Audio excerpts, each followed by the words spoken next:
Donc les vidéos, les premières vidéos parlaient de personnalité, donc je les continue parce qu'on va les terminer là. Peut-être pas aujourd'hui, mais on va les terminer quand même parce que c'est important, la personnalité. Nous vivons avec deux personnalités. La personnalité avec un grand P, c'est-à-dire le soi, la force qui est en nous, que les gens appellent Dieu, d'autres c'est l'âme, d'autres ils disent c'est la vie, etc. D'accord ? Elle est dans le sang, elle est dans le sperme, elle est partout en fait. Hein. Et très souvent, les gens, bien sûr, veulent changer de personnalité. Ah, si j'étais mieux, hein, si j'avais un autre caractère, j'attirerais à moi les gens plus sympathiques, plus beaux, plus gentils, je pourrais être élu député, ministre, n'importe quoi. Bien que les ministres ne sont pas élus. Donc, vouloir changer de personnalité, c'est bien, mais ça va vous amener à exiger de nouveaux besoins pour votre nouvelle personnalité. Car vous ne pourrez plus vous contenter de ce que vous étiez avant.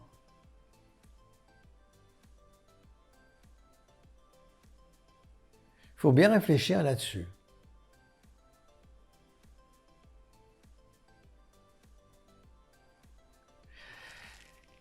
Beaucoup de chercheurs en spiritualité veulent se réaliser dans le soi.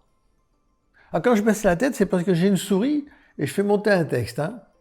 Ne vous étonnez pas, je n'ai rien à me reprocher, j'ai pas honte, mais voilà.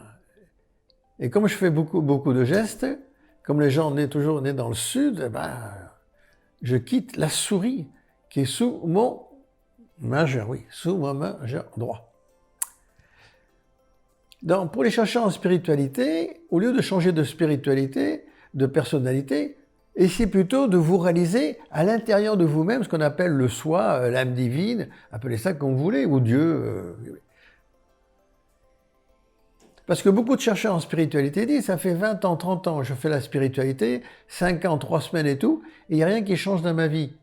Mais si vous avez des problèmes difficiles, c'est pas votre petite personnalité avec le petit p, c'est-à-dire le mental et l'ego, qui va vous régler vos problèmes. C'est uniquement la force à l'intérieur de vous qui va régler vos problèmes difficiles. Et on en revient à Jésus. Demandez et vous recevrez. Les gens prient. Ah, ils prient ça pour prier, ils prient. Mais ils ne demandent pas réellement ce qu'ils veulent. Clairement. Ou alors ils demandent au kilomètre. Mais non, on demande une seule chose à la fois.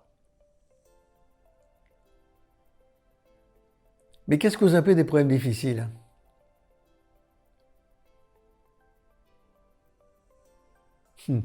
Les petits problèmes dans la matière, on les a tous. Manque d'amour, manque d'argent, manque de santé.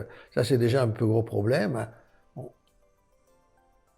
Mais si vous laissez cette force qui est à l'intérieur de vous, le soi, s'expanser pleinement en vous,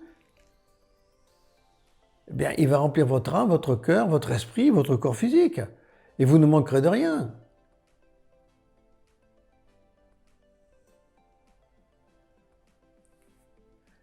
Il y a beaucoup d'erreurs qui se font comme ça. Les gens ont plein d'illusions sur la spiritualité. Ils rentrent en battant du tambour, en jouant la trompette tellement ils sont heureux en spiritualité, et après ils se lamentent que ça ne fonctionne pas. Mais parce qu'il y a des règles. Il y a des règles.